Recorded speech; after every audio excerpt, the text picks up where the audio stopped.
High and welcome to my YouTube channel হাসি টুনসে আপনাদের সকলকে জানাই স্বাগতম। প্রিয় বন্ধুরা, 2025 এসএলএসটি পরীক্ষাকে সামনে রেখে বাংলা সমগ্র বিষয় থেকে 30টি এমসিকিউ এর সমন্বয়ে গঠিত যে ধারাবাহিক সিরিজ, এটা তার প্রথম সেট।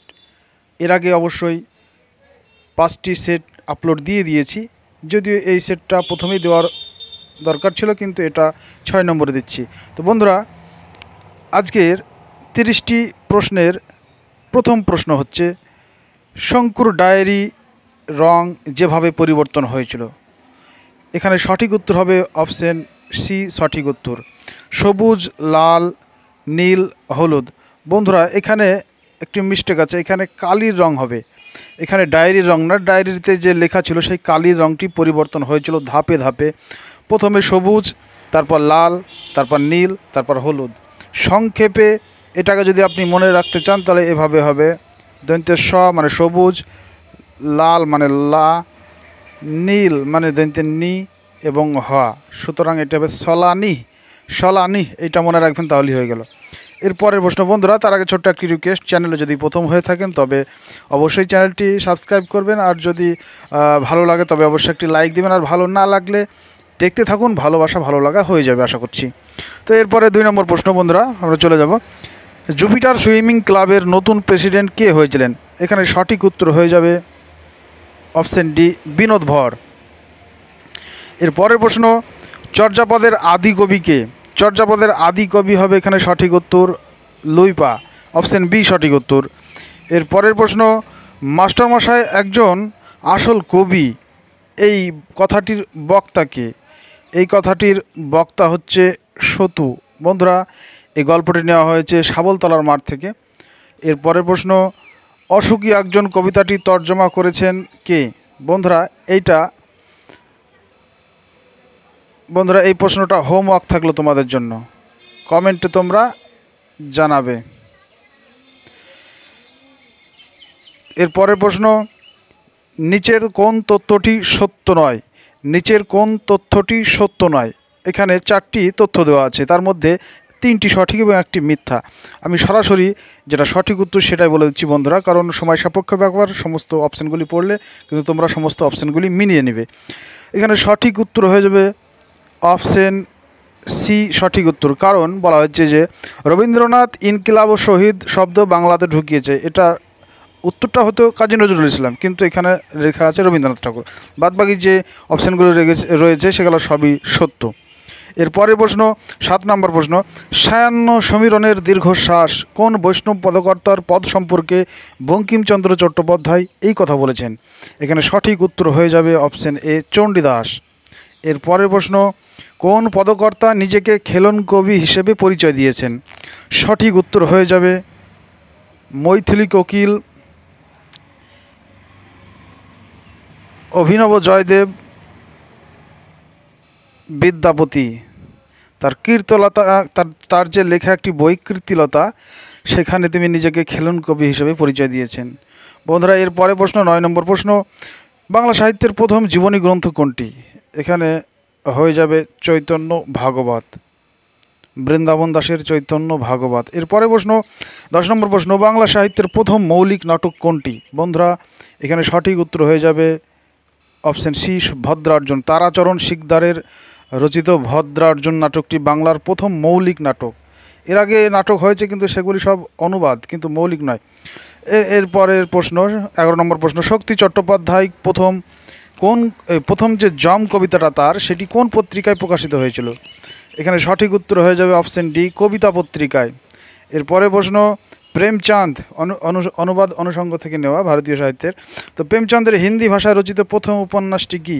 বন্ধুরা, এক্ষেত্রে তার উপন্যাসটি হবে প্রেমা। তার বিখ্যাত একটি উপন্যাস হচ্ছে গোদান। বন্ধুরা, শতরঞ্জ খিলাড়ি একটি বিখ্যাত ছোট গল্প। বরদান, এটা একটি উপন্যাস। বন্ধুরা, তিনি হিন্দি এবং উর্দু ভাষায়, 2 ভাষাতেই সমানভাবে দক্ষ ছিলেন।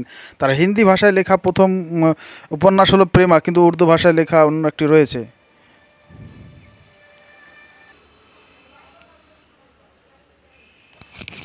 বন্ধুরা, এর পরের প্রশ্ন হচ্ছে 13 নম্বর প্রশ্ন, নিচের সঠিক কালক্রমটি নির্বাচন করো। এখানে শরৎচন্দ্রের 4টি উপন্যাস দেওয়া রয়েছে, সেগুলো এলোমেলো করে দেওয়া আছে। তো সঠিকভাবে যদি আমি সাজাই প্রকাশকালের নিরিখে, তবে অপশন ডি সঠিক উত্তর হবে। অপশন ডি সঠিক উত্তর হবে। বড় দিদি, দেবদাস, দেনা পাওনা এবং পথের দাবি। বন্ধুরা, এর পরের প্রশ্ন, ইউনিভি এই উপন্যাসটি কার রচনা? এই উপন্যাসটি রচয়িতা হবে মোপাসা। এর পরের প্রশ্ন, নিচের কোনটি দেশি শব্দের উদাহরণ? এখানে 4টি শব্দ রয়েছে, এর মধ্যে একটি অবশ্যই দেশি শব্দ রয়েছে, তো সেটি হবে অবশ্যই অপশন ডি সঠিক উত্তর, অর্থাৎ ঢেকি এটি একটি দেশি শব্দের উদাহরণ। মধুসূদন দত্তের শর্মিষ্ঠা নাটকটি অভিনীত হয় কোন রঙ্গমঞ্চে? এটার সঠিক উত্তর হয়ে যাবে অপশন বি, বেলগাছিয়া নাট্যশালায় প্রথম এই উপন্যাসটি অভিনীত হয়। এর পরের প্রশ্ন, 17 নম্বর প্রশ্ন, খুবই গুরুত্বপূর্ণ একটি প্রশ্ন। নকশাল আন্দোলনকে কেন্দ্র করে মহাশ্বেতা দেবীর রচিত উপন্যাসটি কি? এখানে সঠিক উত্তর হয়ে যাবে অপশন ডি, 1084 মা। খুবই দারুণ একটি উপন্যাস। এর পরের প্রশ্ন, বিষ্ণু দে কোন রচনার জন্য জ্ঞানপীঠ পুরস্কার লাভ করেন? খুবই গুরুত্বপূর্ণ প্রশ্ন।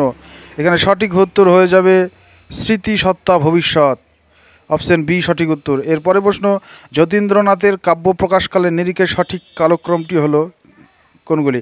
আমরা জানি মরু কবি নামে পরিচিত, তো তার মরু দিয়ে 3টি কাব্য রয়েছে, তো এখানেই গোলমালটা পাকার সম্ভাবনা, তো সুতরাং এখানে আমাদেরকে খুব সচেতনভাবে উত্তরটা বের করতে হবে।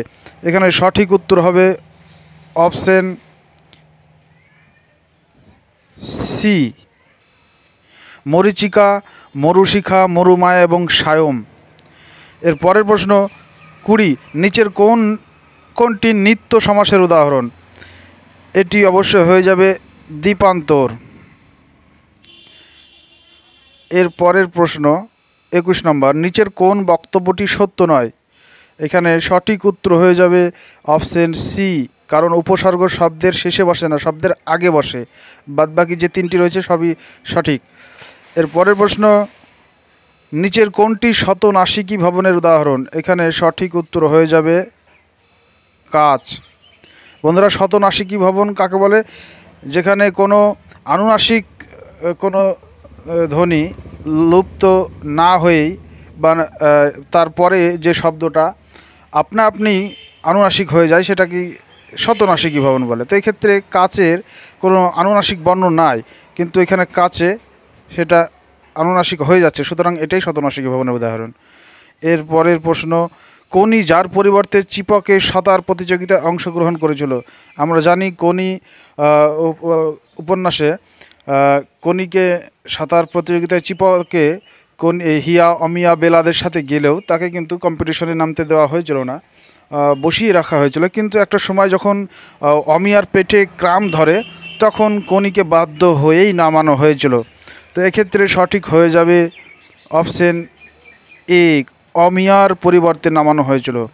এরপরে প্রশ্ন, বাঁধনহারা উপন্যাসটি রচনা করেন কে? এখানে সঠিক উত্তর হয়ে যাবে কাজী নজরুল ইসলাম, অপশন সি সঠিক উত্তর 24-এর। এরপরে প্রশ্ন, সাধারণ ধর্ম উপস্থিত থাকে যে কর্মধারায় সমাসে? সঠিক উত্তর হয়ে যাবে উপমিত কর্মধারায় সমাসে। 26 নম্বর প্রশ্ন, শ্রীকৃষ্ণ কীর্তন কাব্যের মোট সংস্কৃত শ্লোক সংখ্যা কত? সঠিক উত্তর হয়ে যাবে অপশন বি 161। এরপরে প্রশ্ন, খেয়া কবিতাটি রবীন্দ্রনাথ ঠাকুরের কোন কাব্যগ্রন্থের অন্তর্গত? সঠিক উত্তর হয়ে যাবে চৈতালি কাব্যগ্রন্থের অন্তর্গত, অপশন সি সঠিক উত্তর। 28 নম্বর প্রশ্ন, মধুসূদন দত্তের কোন কাব্যগ্রন্থটি ঈশ্বরচন্দ্র বিদ্যাসাগর মহাশয়কে উৎসর্গ করেন?